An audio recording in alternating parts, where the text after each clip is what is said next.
You hear the grass move before you see anything. Your whole body goes still. Your heart is already pounding before your brain has decided what's happening. Your eyes lock onto the exact spot, without you choosing to look there. For most of human history, this wasn't a metaphor for stress. It was Tuesday. For roughly 2 million years, your ancestors were not the biggest, fastest, or strongest animals on the savanna. Not even close. They were small, slow, soft-skinned, and completely without claws, fangs, tusks, or armor. And they shared the landscape with lions, leopards, hyenas, and saber-toothed cats that were actively, routinely hunting them. So how did a hairless, weaponless primate survive being on the menu for over 1 million years? The answer isn't as simple as, they got lucky. It's written directly into fossilized bones, into ancient caves, and into the shape of your own nervous system today. Let's start with the evidence, because for a long time, scientists assumed early humans were mostly hunters, rarely prey. That assumption cracked open at a South African site called Swartkrans Cave. Paleontologist C.K. Brain spent years examining fossilized skulls pulled from that site, and what he found reframed an entire field. Many of the early hominid skulls he studied had 2 puncture marks in the back of the skull, not from tools, not from rival hominids. The spacing and shape of those punctures matched the canine teeth of a large extinct leopard almost perfectly, down the millimeter. These weren't warriors who lost a fight.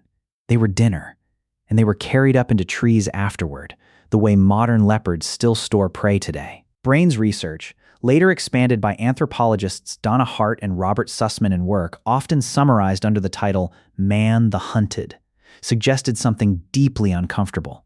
Predation wasn't an occasional tragedy for early humans. It was a constant, ongoing, shaping pressure, generation after generation, for nearly the entire multi-million-year span of human evolution, not a footnote, a main character in the story. Think about what that actually means for a species over deep time.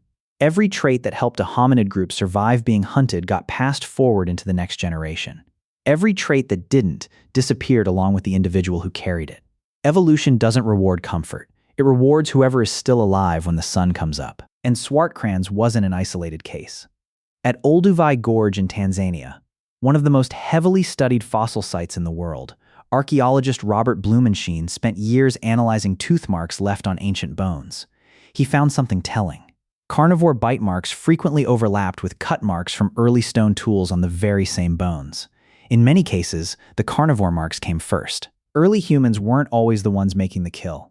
Often, they were scavenging leftovers from a hyena or lion kill, moving in fast during a narrow, dangerous window before a bigger predator returned to reclaim it.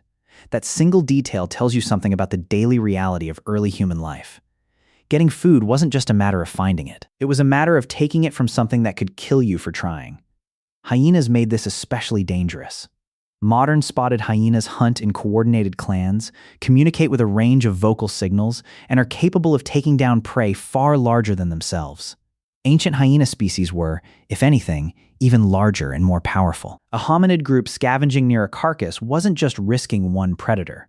It was risking an entire clan showing up at once. And then there was the saber-toothed cat, a predator built almost exclusively for killing large game with a single devastating bite from oversized canine teeth. Unlike a lion, which often relies on a prolonged chase and a suffocating grip, a saber-tooth's attack was built around speed and a single catastrophic strike. There was frequently no second chance, no opportunity to fight back once that strike landed. Avoidance, not confrontation, was the only real strategy that worked against something like that. So what actually worked, day to day, generation after generation?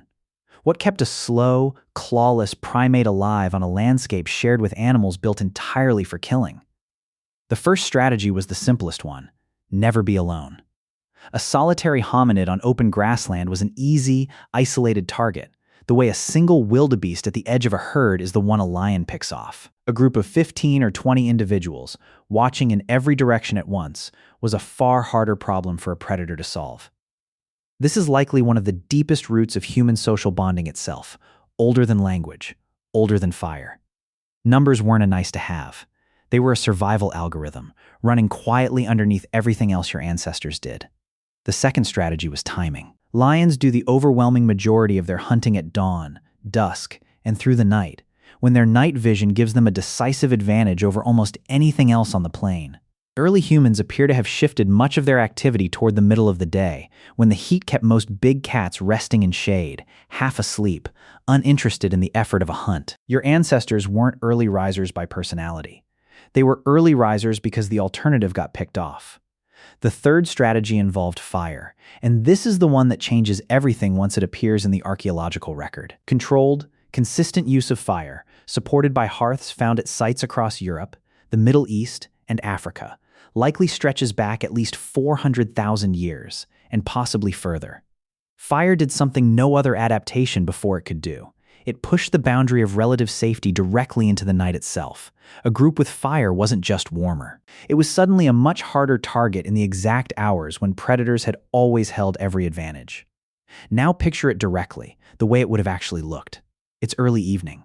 The light is fading fast near the equator, without much of a transition between day and night. Your group has already moved to slightly higher ground, away from the tall grass where something large could get close without ever being seen.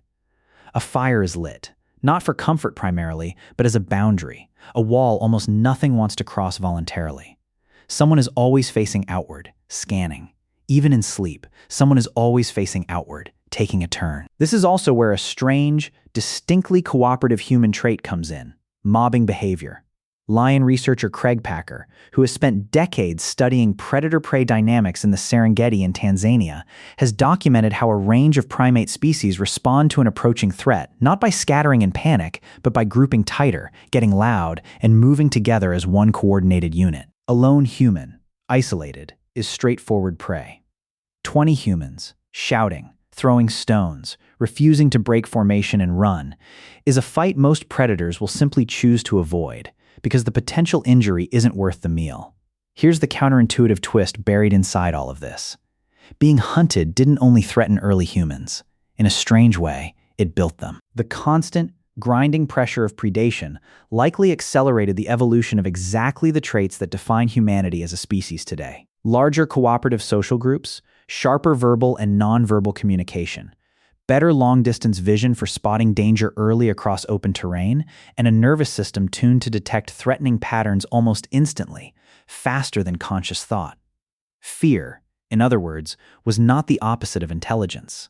It was one of intelligence's earliest and most effective teachers. And this shows up in your body right now, today, whether you've ever thought about it or not. That jolt of adrenaline when a car horn blares out of nowhere. That involuntary instinct to instantly snap your head towards sudden motion in your peripheral vision before you've even registered what it is. Researchers studying threat detection in the human brain have found that we still process a sudden movement or an unexpected sound faster and more automatically than almost any other kind of sensory information. You are, quite literally, running ancient software. It just runs quietly now, in the background, because the lions mostly aren't there anymore. Most of us today will never hear a predator moving through tall grass toward us. Our modern version of that ancient alertness instead gets triggered by a notification lighting up a screen, a looming deadline, or an argument we're replaying in our heads at 2 in the morning. The threat changed completely. The wiring underneath it didn't change at all. So the next time your heart rate spikes over something objectively small and manageable, you're not broken, and you're not overreacting by some invented modern standard.